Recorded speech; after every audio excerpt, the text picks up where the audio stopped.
Hello, and Hiya. welcome to the first of our series of Back in Business podcasts. I'm Rob Miller, And I'm Stephen Wiseglass. and over the coming weeks, we're going to be interviewing a number of local business people to showcase their business and discuss current business issues and how they are overcoming them. We do hope you enjoy. And because this is the pilot episode, today you have got the pleasure of just me and Stephen. How are you doing, Stephen? I'm doing well. This is completely unscripted, so who knows what's going to happen. We're just chewing the fat, having a coffee, and should be fun, shouldn't it? Yeah. So we set up Inquesta 8 years ago. Well, over 8 years ago now. It's a long time ago. It is a long time ago. And today we're streaming live on the internet for the first time. We're soon going to be famous. I know it's a very first for me. I think I've done one podcast beforehand, but that was just as a guest on someone's show.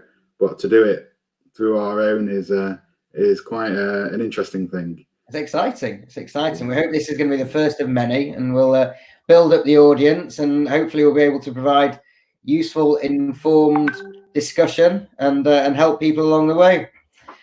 It's been a pretty brutal 3 months, hasn't it, on lockdown?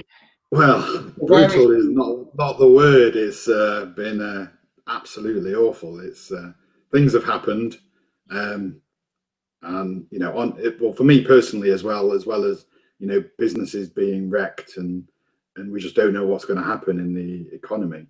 It's a mad state of affairs at the moment. We just hope that we're going to see some real shoots of growth and the moving of the economy moving forward. But the last 3 months, this virus has caused such an issue, and we just don't know when it. The real thing is we don't know when it's going to end. If it's ever going to end, that's the problem.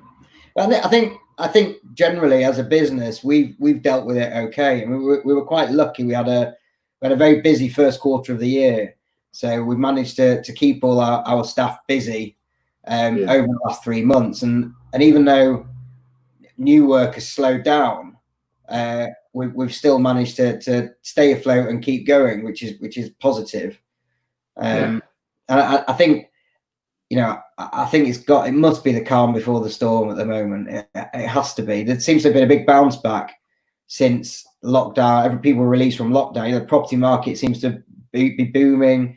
Construction seems to be booming at the moment. Well, pre-COVID and after January, everything with everything that happened with Brexit and the uncertainty, and then you had the elections where Boris Johnson got the majority Conservative government. Within the housing market, it slowed down, and then there was something which was coined the phrase of the Boris bounce, where the housing market started going back up again and increasing, and then COVID it slowed down again, but now with Rishi Sunak's additional measures in the budget the other day, I think it's going to start rising again. But the thing is there's loads of businesses out there who were probably struggling before all of this, and then Mr. Sunak he gave us the bounce back loans and the furlough and various other different support measures. I mean, you'd be mad to close down your business right now because you'd currently be selling £50,000. Well, most businesses will be anyway. Well, if they've taken the bounce back loan, then yes. Although it may have been spent on, there are still the overheads in your existing supply chain, which you would have had to look to pay with very little income coming in, and then possibly going up to use for working capital moving forward anyway. It's going to be an interesting one, the bounce back loans. I've heard on the grapevine of a number of businesses or people who've taken out the bounce back loans, withdrawn the money, and are then planning to close the business with no real plan to pay it back. And I mean, that's worrying in itself. People taking advantage of the situation. Even yesterday, they announced that the first arrests were made for a big furlough fraud around about £495,000. So people will always find loopholes and it's going to be interesting to see how the government and HMRC deal with those. Well, I think on the furlough stuff in particular, I read that the government are there's going to be, within the Finance Act, they're going to make fines which is equivalent to the amount of money which was provided, and there's going to be an amnesty to say you can pay it back within. You've got a 90-day amnesty to pay back anything which was wrong, and if we find that you have taken furlough without needing it, then or your employees were working during furlough and you were taking the money, then we're going to come after you and come after you hard. So, I think quite right too, to be fair. And anecdotally, I've heard of a case where somebody has that they've claimed furlough money where they may not have been entitled to it, and they've already asked them to repay the money back. So I think it is going to be a hot area where where HMRC are looking to definitely recover money where it may not have been needed appropriately. But that in itself could lead to significant insolvencies, because if you suddenly get hit by a big fine or have to pay a lump sum back, it's going to be a massive hit on cash flow. Particularly if you've taken that furlough money because trade isn't as well. Inevitably, trade wouldn't have been as strong as it was during the 3 months of lockdown. So that's going to be a problem as well. But then again, there are also a number of businesses who have massively benefited from COVID. I read the other day that a couple had been manufacturing hand sanitizer, and they're going to be worth 30 million quid. It's mad, isn't it? Isn't it? And you look at there's other areas as well. I mean, the online shopping has just been phenomenal. If there hasn't been a day where I haven't got my daily Amazon delivery. Yeah. well, that's it. The delivery drivers have become the new key workers. Well, absolutely. So it's interesting times, because there will be inevitably there's going to be certain industries that are going to suffer badly. I mean, I certainly wouldn't want to be in the nightclub industry right now. It's difficult to see how they're ever going to get back on track. But generally, leisure and tourism is going to really struggle. Well, the leisure and entertainment industry was the one hardest hit with furlough. They were the highest number of companies who put their staff on furlough. Yeah, I saw that stat the other day, actually.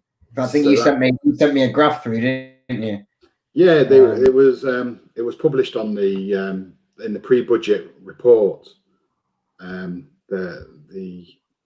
furlough of the breakdown by industry sectors, which was quite an interesting. Yeah, I've got it here. 59%. So percentage of employee jobs furloughed by sector, 59% were in accommodation and food services. The next one down was 48% in arts, entertainment, recreation, other services. So it's taken a massive hit. Yeah. Now the interesting one on there actually is the next one. The one which is 46% is construction. Now, at the very beginning of lockdown and everything, Boris Johnson told construction to continue working. So it's interesting to see how construction is on there at such a high rate, and I wonder whether construction whether it did slow down, has it stopped, has there been so many people on furlough, and is that a possible area which HMRC will look into for furlough fraud? Furlough fraud, yeah, absolutely. We've definitely got interesting times ahead of us now. Unfortunately, the country is going to be paying this back for years to come, probably potentially generations to come. Yeah, this is equivalent to we're going through a wartime. This is like Second World War. The amount of money that the government, it was only the last 10 years or so where the government had repaid back the war loans. So we're 70 odd years for that. It's going to be interesting times ahead. So I mean, there's obviously out there right now, there are a number of directors, business owners lying awake at night, worried about restarting their business. you know, they've got VAT to pay, the tax to pay, they've got the wages, the staff are coming off furlough.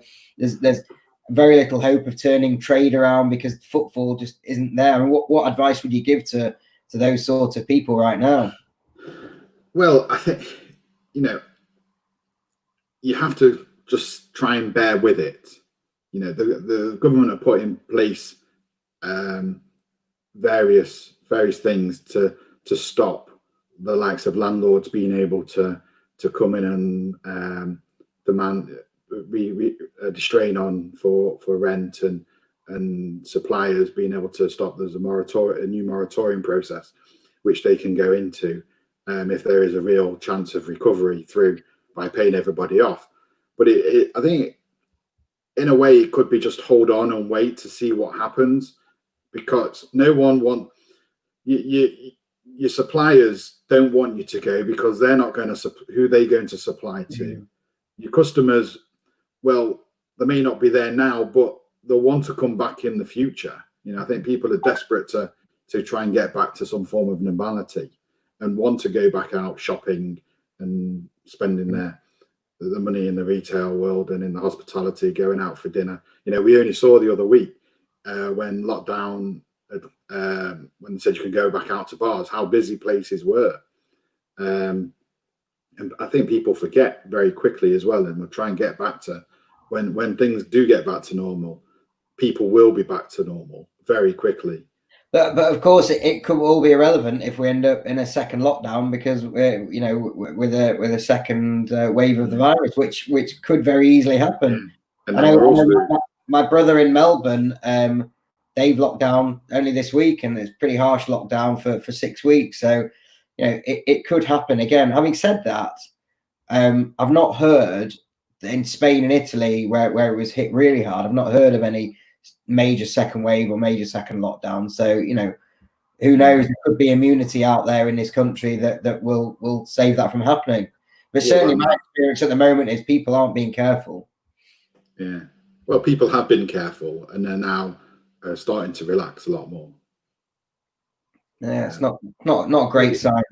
But you know what? We also I think we were chewing the fat about during the Black Lives Matters, when people were out.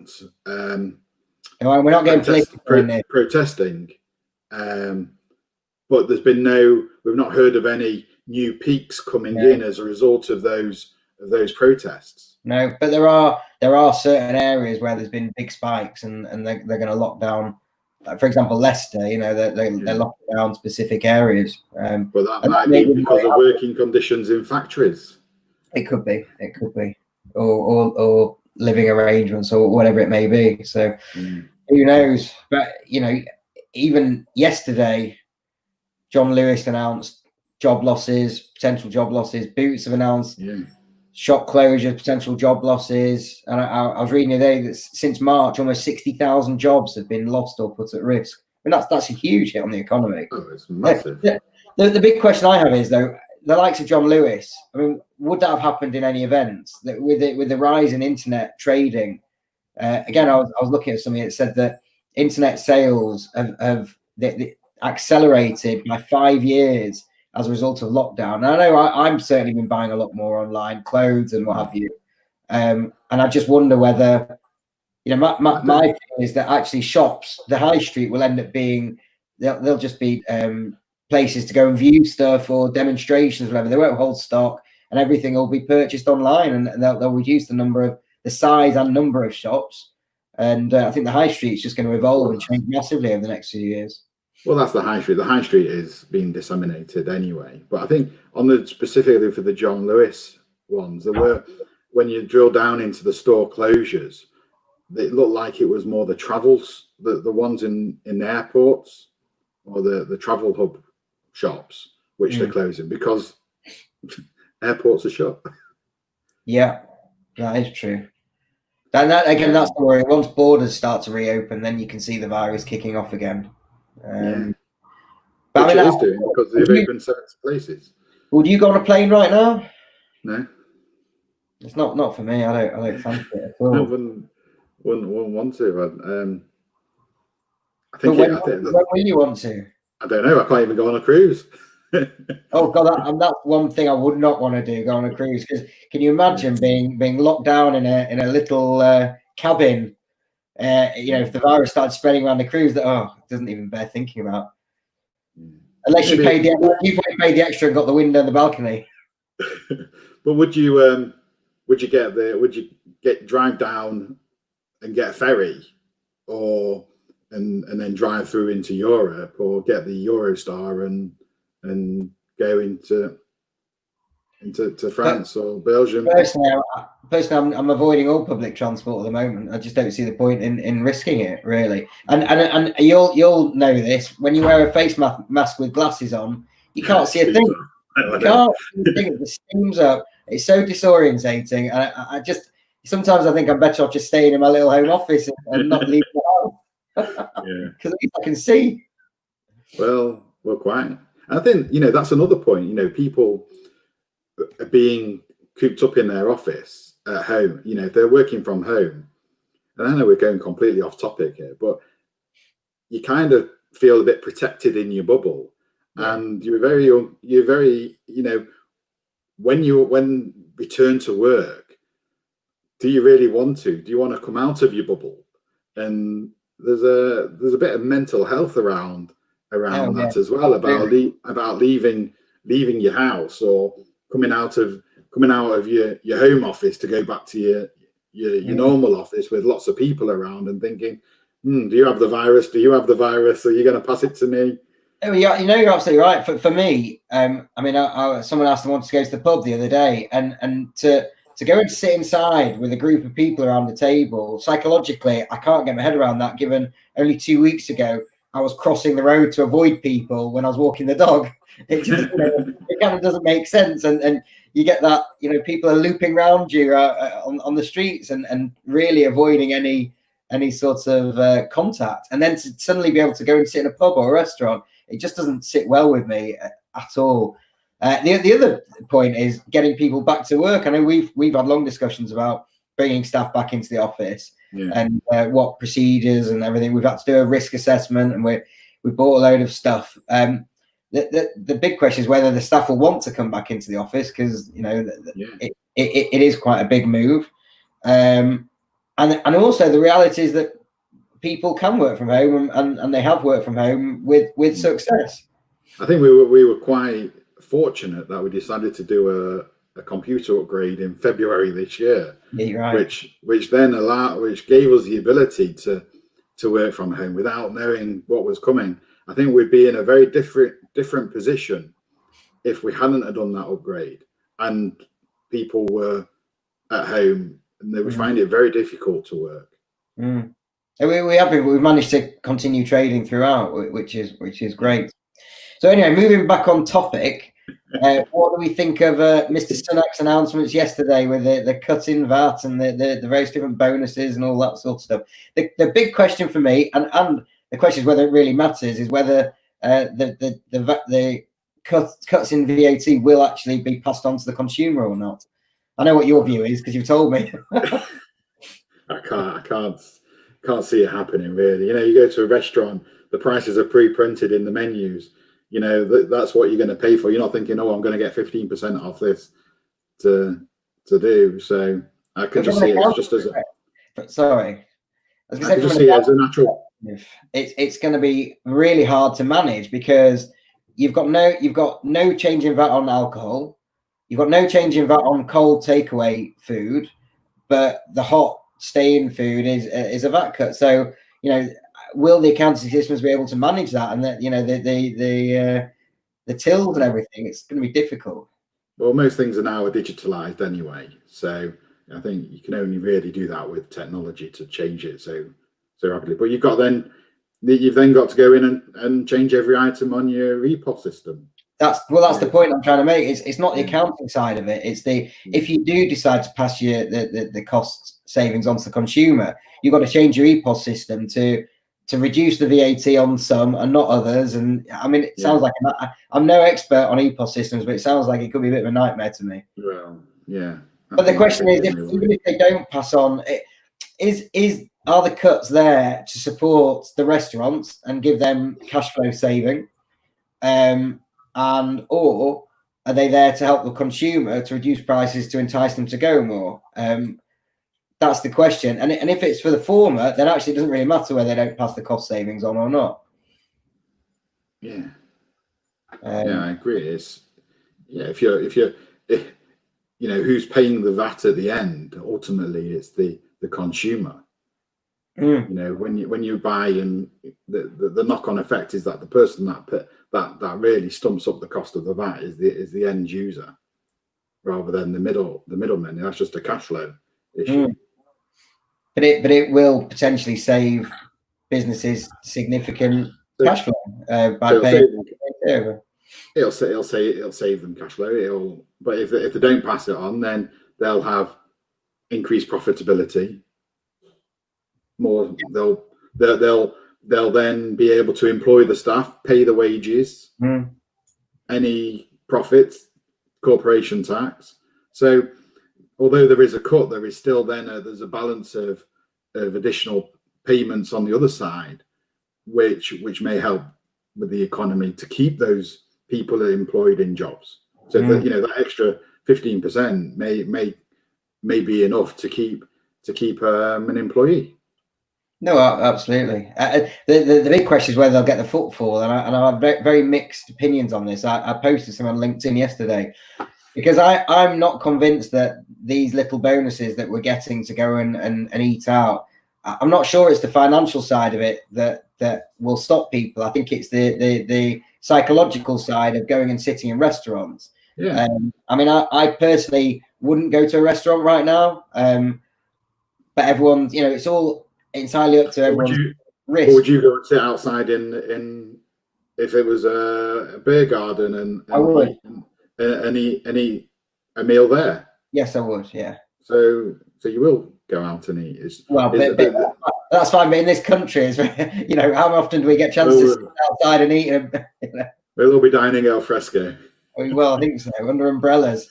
Well, that's we'll see what happens. But you know, it's having said that, other people have said restaurants have been busy. But you know, but even restaurants though, if they have to social distance their tables and have less tables in the restaurant further apart, their revenue is going to go down significantly, and they've still got the same overheads and staffing structure. So, well, restaurants is all about the number of covers you do. Yeah, absolutely.